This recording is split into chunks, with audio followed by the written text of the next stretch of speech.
Tangu siku hiyo maisha yangu imebadilika, sio maisha. Unaenda hapo unakuta mama amejifungua mtoto amefariki. Vurugu zikaanza kutokea huku na vitu zinaporwa, watu wanapigwa mawe. Kaona kama dunia inaisha. Do you feel that efforts have been made to bring justice? Hakuna pesa nimepata hata kwa mkono yangu niseme pesa fulani.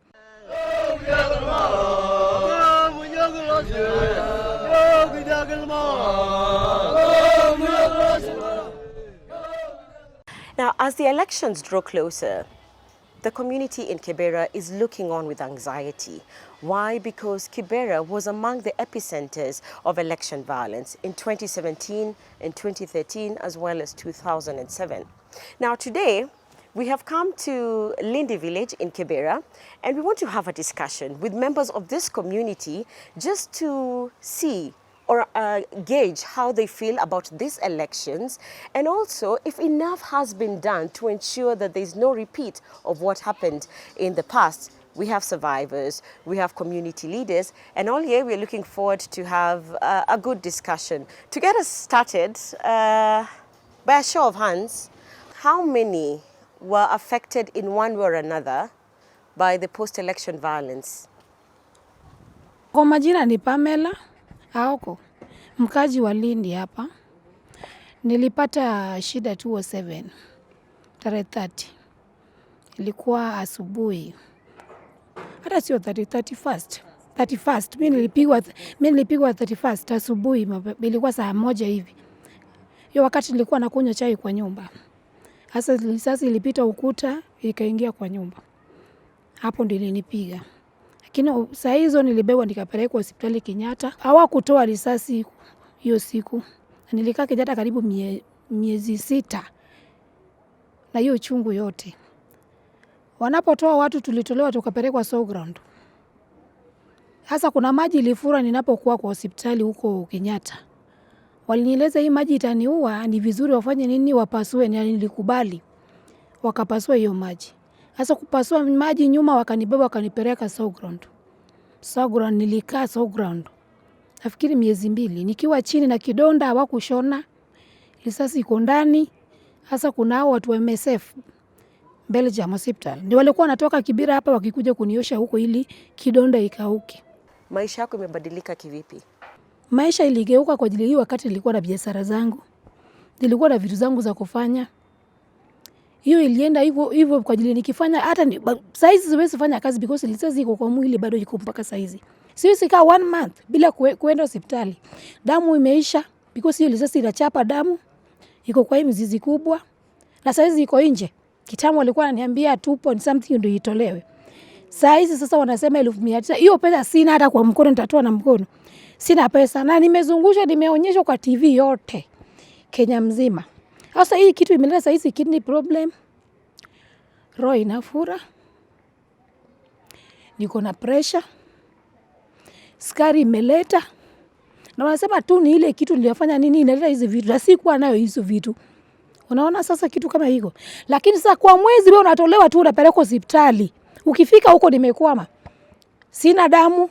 Kama hii mwezi wa 3 nilikuwa nimekwama Bellevue hospitali. Wakati hiyo kitendo ilifanyika, palikuwa commission zikatolewa kuinvestigate what happened, wakasema pia compensation itafanywa. Kuna malipo yoyote ulishaipata? Hakuna pesa nimepata hata kwa mkono yangu niseme pesa fulani. Hata kuna wengine nilisikia tu watu walipata kwa disease ilikuwa inatolewa kwa Equity. Mimi nilisikia watu walipata. Walipata.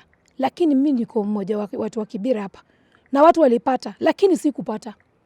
Mimi tangu niumia kuna mwenye amekanyaga kwangu kwa mlango. Mimi kwa majina ninaitwa Felicitas Akoth Audi. Kazi wa Kibera. Hiyo shida ambayo inasemekana hiyo post election 2007-2008. Mimi nilikuwa mmoja hapo sababu ya mtoto wangu. Mtoto wangu alishutiwa muda huo. Ilikuwa ni uchungu by that time. Ilikuwa na huzuni sana kwa wazazi. Juu mimi sikuona mtoto na macho akimpeleka hospitali. Nilikuwa kwa bomba. Nilienda kuteka maji. Kurudi nikapata tayari mtoto wangu yuko hospitali. Ambapo mimi kuenda sikumuona sababu ya uchungu ya mama tu. Wakalazwa kule akatulia kule mpaka karudi kwa nyumba. Lakini kwa hayo yote, kile ningeomba kwa muda huu, kwa saa hii, serikali ya Kenya na wabunge wetu na wazazi wenzangu, majirani, hata watoto wetu wa vijana, ningeomba tu kitu inaitwa peace. Nilipata majeraha. Nilikuwa nimeelekea kwa duka kununua dawa. Lakini wakati nilienda kwa ile duka sikuja nikapata dawa, nilikuja nikapata askari ako kwa hiyo duka. Ilikuwa kama chemistry hapo. Kaona huyo askari anafurugana na ule mwenye chemistry. Mimi nikaondoka pale, nikaenda kwa chemistry nyingine. Nikaenda kutafuta dawa, nikakosa hiyo dawa. Wakati niliondoka kwa ile chemistry, nataka kuteremuka kwa nyumba. Nilisikia mlio wa risasi, lakini sikujua limepiga nani. Lakini wakati wa baada ya siku 3 nilijikuta niko hospitali, kajikuta nimepigwa risasi iko kichwani. Wakati huo ndio nilianza kujiuliza maswali. Risasi imetoka wapi? Nikaambiwa na daktari umepigwa risasi Kibira. Mimi ni mkazi wa Kibira Lindi. Mimi ni mama yule mmoja aliyoathirika hapa Lindi, aliyopigwa risasi kwa kichwa. Tangu siku hiyo maisha yangu imebadilika, sio maisha ya mwanadamu anafaa aishi. Hata ukiniangalia kwa mkono wangu wa kushoto, nina jeraha kwa kichwa, nina jeraha kwa mkono. Nimekosa amani ndani ya mwili, nimekosa amani ndani ya moyo. Mimi ni mama mjane, nina watoto 5. Wanatoto wanafaa waende wasome. Hata imefanya wengine wajasoma, wajafika popote. Kibiashara, kuna wale walipoteza biashara zao. Kuna yeyote anaweza tuelezea?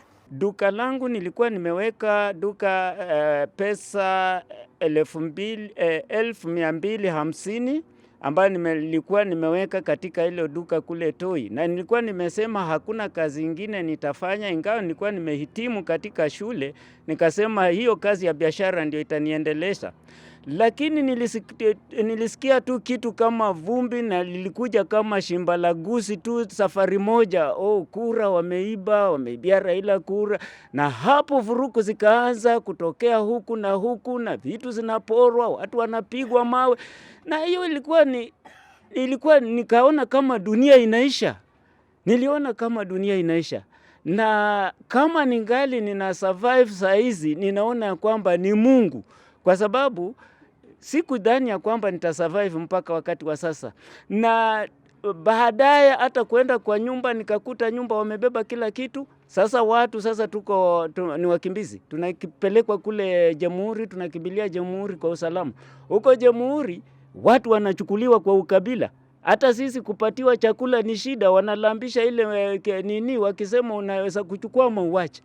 So ikawa ya kwamba tunatetemeka pale nje, tukalala hapo nje. Nikaona ya kwamba dunia imebadilika. Kwa sababu hiyo biashara ilikuwa inaleta pesa, unaweza uza beseni karibu shilingi maelfu inajaa beseni. Maelfu inajaa beseni.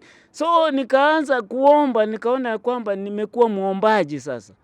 So kuanzia wakati hiyo mpaka wa sasa nikisikia ya kwamba tuseme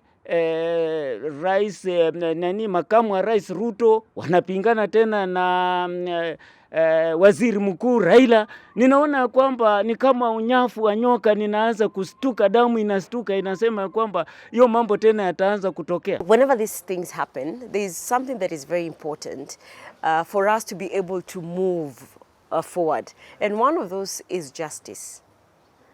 It's important that a victim or a survivor feels that justice has been served. Do you feel that efforts have been made to bring justice, especially to the survivors? No.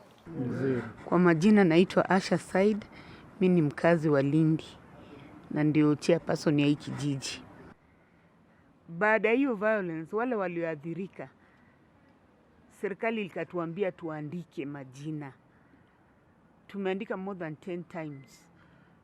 Wale waliathirika wenye maduka, wale waliporwa, wale waliathirika walipigwa risasi, ikasemekana watapewa compensation. Tunaandika tu, tunapeleka kwa DC, na mpaka leo hatujapata majibu. Mara tunaambiwa imemisplaceiwa. Sasa hata sisi na wale wanyabiashara na wale waliathirika tunaogopa hata kuwa face, kwa sababu wanasema kila saa mnatuandika na hatuoni kitu, ama ni nyinyi mnalipwa. Kwa hivyo hakuna justice ile serikali imeshafanya, hata kuwadanganya tu, kuwaita meeting, kujeni tuwaambie tutawapea kitu fulani, hakuna. Mkisikia politicians wakiongea vile wanaongea, maneno wanatoa, mnajisikia aje? Nasikia uchungu kwa sababu hiyo wakati tulikosa hata mahali pa kukimbilia. Hata kama ulikuwa na pesa kwa nyumba, hata kama hukuwa na pesa, njia ya kupita ilikuwa ngumu. Ungeweza kupita. Na sasa naposikia hii election pia wengine wanaongea hivi, wengine wanaongea kupishana, wengine wanajigamba vile hao watakuwa ma-president.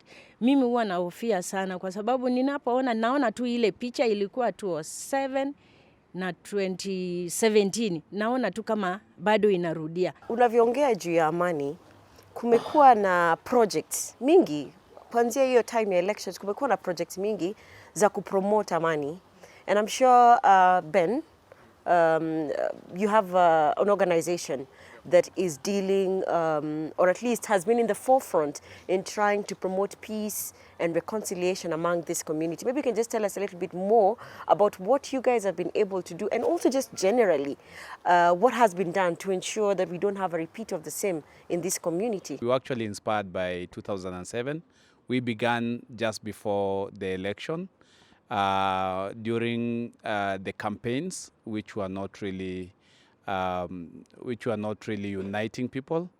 And of course, like after the post-election violence, things went so badly. We could hear like victims of post-election violence, hear people who were shot, hear people who lost their businesses here, people who lost their families and other properties.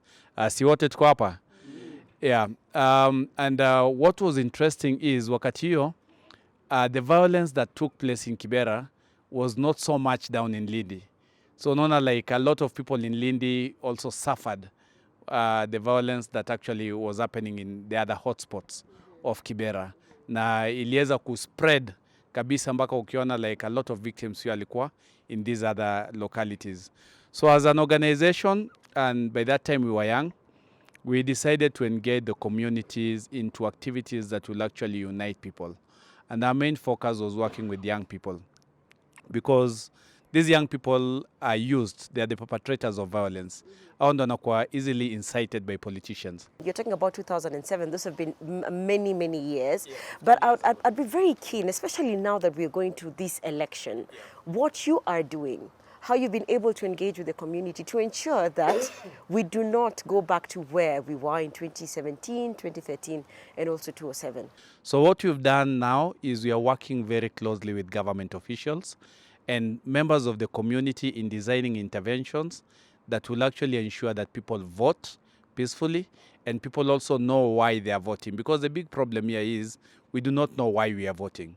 Especially most young people do not know why they are voting. We have a very responsive local government, the DCC and the chiefs, who are actually working now. I see a lot of them now going out to engage the communities in issues around peace and just reminding us that this community belongs to us. When you hear these aspirants, ikuwe ni MCA, ikuwe MP, ikuwe rais, they're all giving promises. But you as people from this community, what do you want from this aspect? What do you want to hear from this? Naweza kuongea kidogo. Hiyo 2007 tuliwa engage wote aspirants. Tuliwaweka kwa meeting. Tukawaambia sisi tunataka peace. Nyinyi mko tayari kudumisha amani? Mwambie wafuasi yenu. Wakasema ndio. Na hakuna kitu wamefanya. Hata kwa saa hii campaign iko. Kuna group, tusiseme ati ni ukabila ama nini, tuko na partism. Wewe kama ni mtu wa party ingine, kuna ngome ya party ingine, ukionekana unapita, utapigwa. Na sisi tumejaribu sana kuambia vijana, wacha mtu akuja auze sera yake. Sio lazima mvote, sio lazima mchukue, wewe baki kwa party yako, lakini sisi mkuwe mnavote mtu, muangalie atawafanyia nini. Tunataka in terms of security, tutakuwa na security, tutakuwa na maendeleo. Sisi kama wakaaji wa Kibera Lindi, sisi hatuna shida ground. Sisi kama ni kabila zote tunakaa sawa. Shida inakuja kutokea tu wakati wa uchaguzi.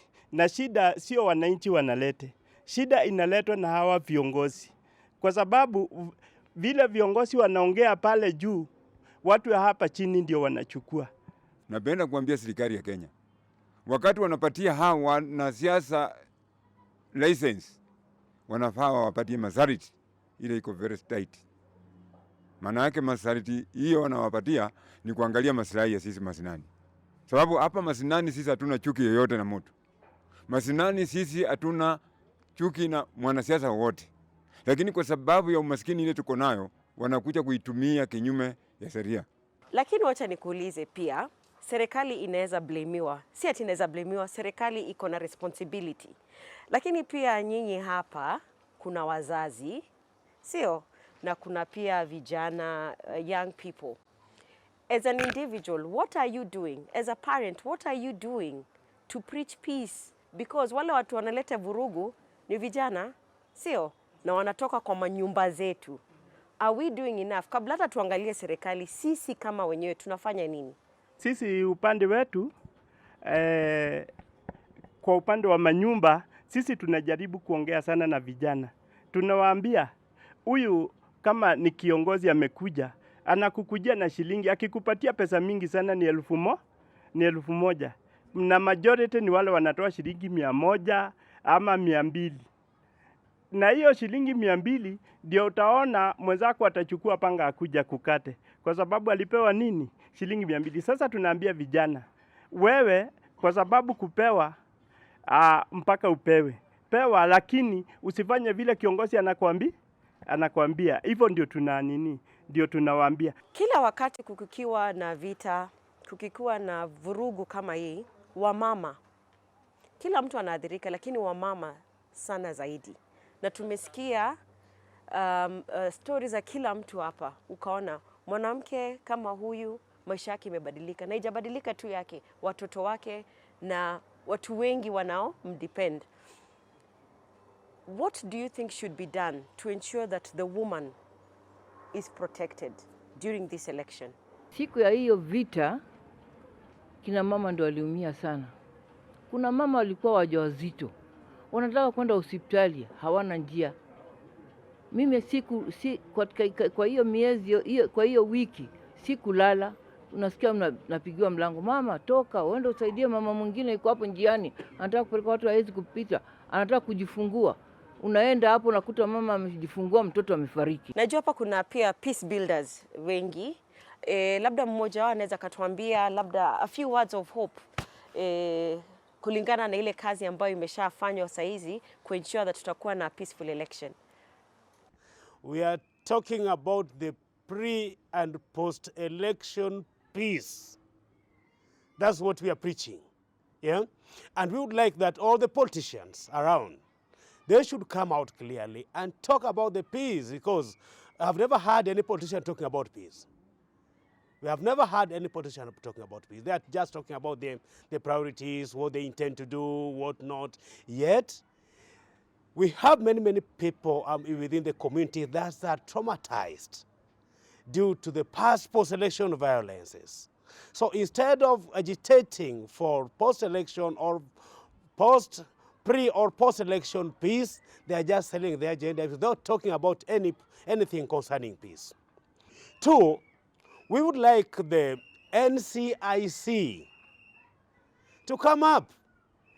They should not only be coming up when we are around the elections, the electioneering periods, yeah, and then yet the offices are existing. What have they been doing through all those years? If I'm getting you correctly, and especially when you talk about that cohesion commission, is that work towards peace should have begun way before the electioneering time. We haven't heard of it. It is only when we are in the election, during the electioneering period is when they are coming up, talking about peace, and then You'll get someone, the commission, among the commissioners themselves, they're saying that, oh, our hands are tied, we don't have teeth to bite. What are they doing? Then the commissions will be banned then, if they don't have the teeth to bite. Okay? So, I would like to tell to talk to the politicians. They should come out clearly and talk about the peace, pre and post-election peace. Lindi is one of the only wards that does not have any government offices. Even our assistant chief doesn't sit here. We do not have any public school or public hospitals in this ward. So it's a ward that is totally marginalized.